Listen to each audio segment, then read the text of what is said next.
Jadi sebenarnya ini soal dendam yang luar biasa dan masih terasa dengan izin Allah Subhanahu wa taala.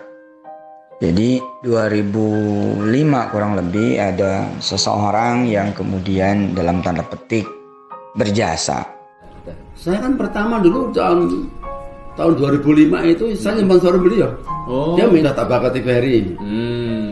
Saya punya TVRI, saya bayar 6 juta untuk TVRI.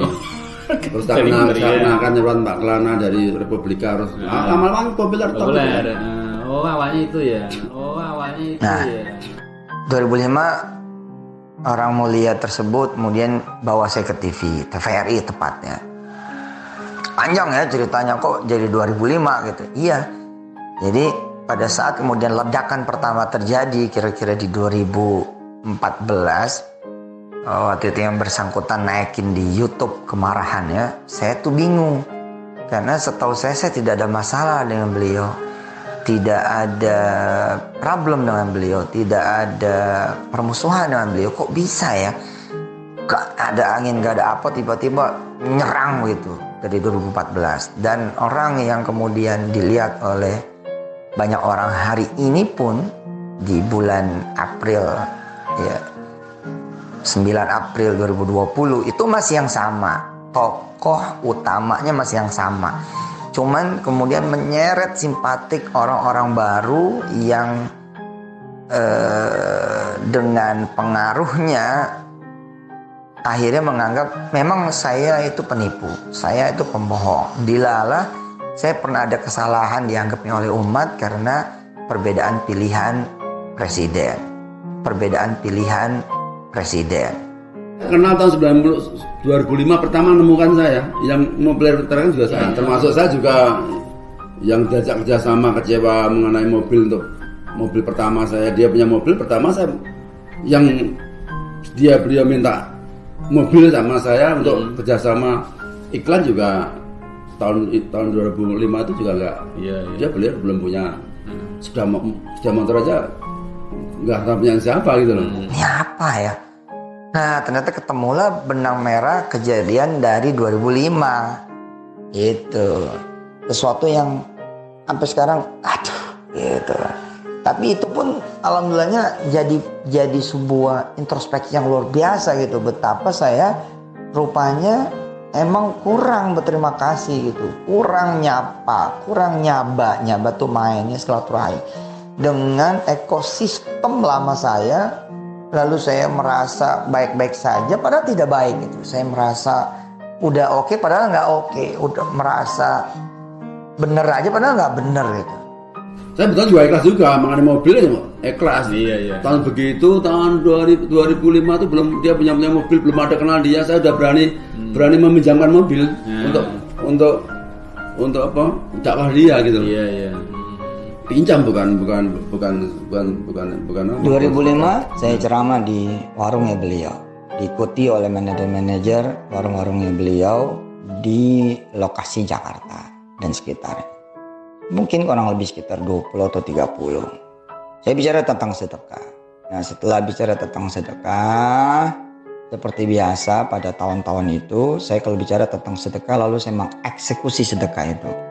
Jadi jangan ada yang kemudian dapat cerita tentang sedekah, ceramah tentang sedekah, lalu tidak bersedekah. Tapi seingat saya dari dulu, tidak ada sedekah yang saya bawa. Kecuali 1-2 yang memang orangnya juga meminta saya bawa menjadi hadiah buat saya gitu. Nah sama itu juga, jadi saya minta kemudian para manajer itu menulis di kertas, mau sedekah apa sih? Gitu. Setelah 1 jam saya ngajar tentang sedekah. Mau sedekah apa sih? Ya silakan tulis saja, tidak usah cerita sedekahnya saya lihat. Tapi monggo silakan disedekahkan kepada siapa yang saudara mau sedekah. Nah, tapi karena orangnya sedikit, ada sesi bacain. Saya waktu itu minta jangan ditulis namanya supaya saya juga tidak tahu dari siapa. Nah lagi bacain si A sedekah sekian, si A sedekah sekian, si A sedekah sekian gitu loh. Nah, kemudian ada 1 kertas isinya mobil. Nah ini nggak mungkin kecuali dari bosnya ya, ini dari beliau yang ngajak saya ke TVRI waktu itu.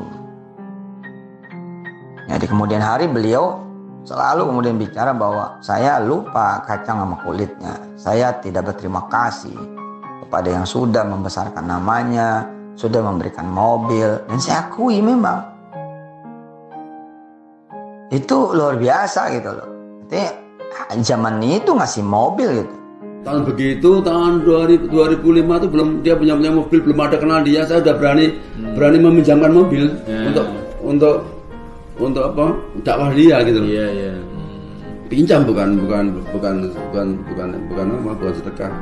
Hari itu saya kaget, tukang mobil.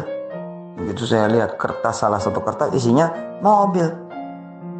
Langsunglah saya nengok kepada beliau yang ada di sebelah kanan saya waktu itu. Ini dari bapak? Iya, buat kamu katanya. Masya Allah, buat saya pak. Bayangin loh, orang yang hari ini kemudian menjadi dalam tanda petik orang di balik penyerangan ini, dan sekarang udah turun ke second layernya, dan second layernya kelihatannya bekerja melebihi instruksi mungkin bisa jadi, atau ya nggak tahu lah, wallahu alam. Ini adalah orang yang pernah memberi dengan cintanya mobil kesayangannya, memberi dengan cintanya mobil yang kemudian menjadi mobil kebanggaannya. Ini ada mobil Elf yang dimodifikasi sedemikian rupa menjadi rumah berjalan. Dia tidak ngebanggain Hummernya, tidak ngebanggain yang lainnya. Dia banggain itu sebagai mobil terbaik yang dia hari itu sedekahkan kepada saya.